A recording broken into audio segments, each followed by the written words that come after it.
Let me turn to this exchange of tweets. The Cruz PAC, super PAC, well, I shouldn't say that. They're actually just anti-Trump, they say, led by Liz Meyer, who is a former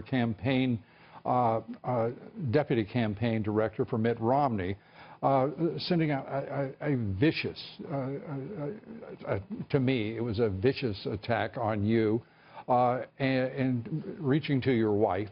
Then the exchange with you and Senator Cruz, an exchange of threats, if you will. An extraordinary display. Are you going to continue, and I've heard you answer this 100 times with probably 100 different people, but it seems to me that this is one in which, when wives are brought into this, it requires a different approach altogether. I want to just get your thoughts about how you're going to proceed from here and what you think the standard should be. Well, you know, I'm glad you asked me the question because I thought it was terrible. First of all, it's GQ magazine, right, which is a very mainstream, nice magazine. Right. You know, it's a good magazine. And they had my wife on the cover. My wife was a very, very successful model, like really successful, and beautiful woman and all. And she did a shoot for GQ, and I think it was a cover shoot or whatever. It was a cover picture. But it was a, you know, good issue, very successful issue, and it was a shoot for GQ magazine. So Ted Cruz, knowingly, I mean, he said he didn't know, but that's, again, why I call him Lying Ted.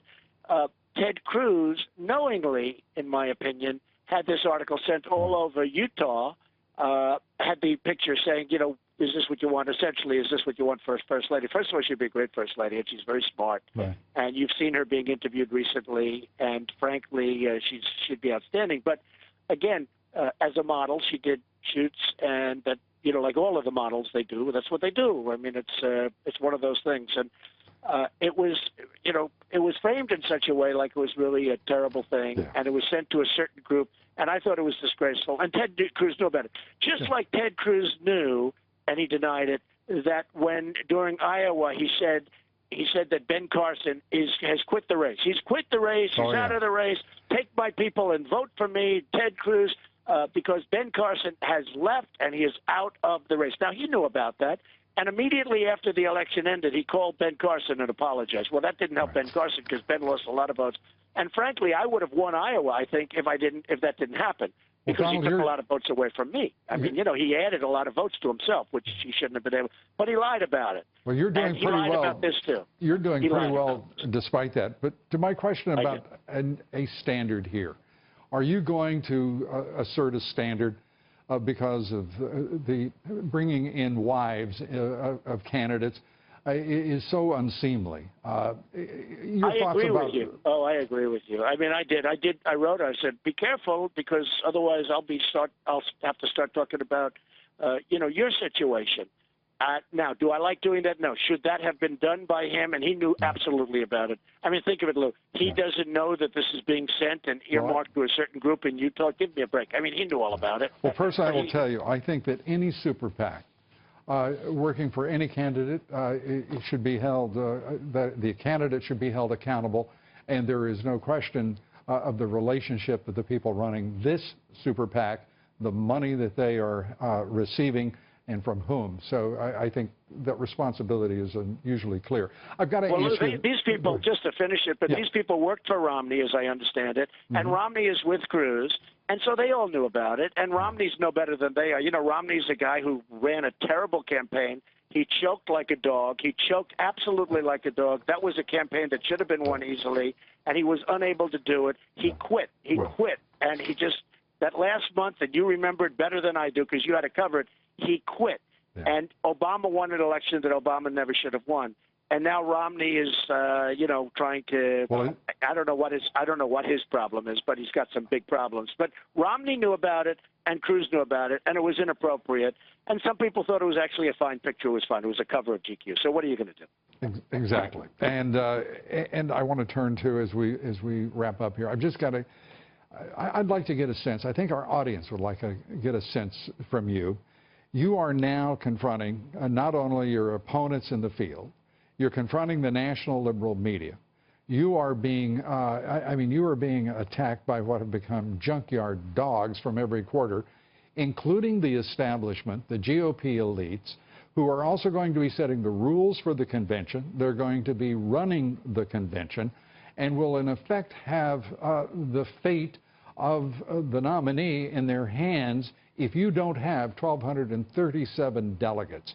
What are your thoughts as you're going through this battle? Because it is, I can only begin to imagine what it's like to be hit so often from so many quarters by those who one would expect in normal circumstances would actually be supporting.